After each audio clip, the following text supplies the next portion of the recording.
صخور. السلام عليكم، ازيكم يا شباب؟ عاملين ايه؟ اتمنى يا رب تكونوا بخير وبصحه وبسعاده وبسلام. النهارده فيديو جديد وحلقه جديده. ميسي يتخطى رقم الدون ويدون العالميه ويكتب التاريخ بأحرف من ذهب. ميسي النهارده بيحرز هدفه رقم ال 496 في جميع البطولات الخمسه الكبرى، ليعادل ويكسر رقم الدون CR7 كريستيانو رونالدو لاعب النصر السعودي الحالي ولاعب نادي ريال مدريد السابق. كريستيانو رونالدو كان الهداف التاريخي للخمس دوريات الكبرى بعدد 495 هدف.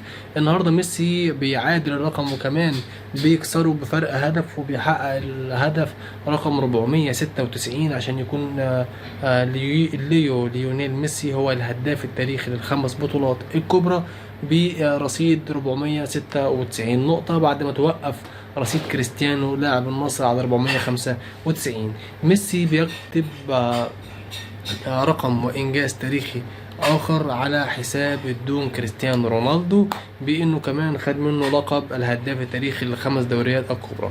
كده في المركز الثاني هيكون كريستيانو رونالدو صاحب 39 عام لاعب النصر السعودي، وما نعتقدش ان كريستيانو ممكن يعود لاوروبا مره تانية عشان يكسر الرقم ده، او حتى يعرف ان هو يعادل رقم ميسي او يحطمه.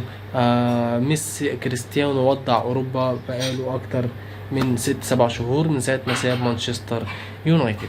يا رب تكون الحلقه عجبتكم واللي بنزله دايما يعجبكم، ودايما على خير. لو انت مهتم باخبار الرياضه واحداث الرياضيه ما تنساش تعمل لايك وتشترك في القناه وتفعل زر الجرس عشان يوصلك كل جديد، ونتقابل في حلقه جديده بفضل الله.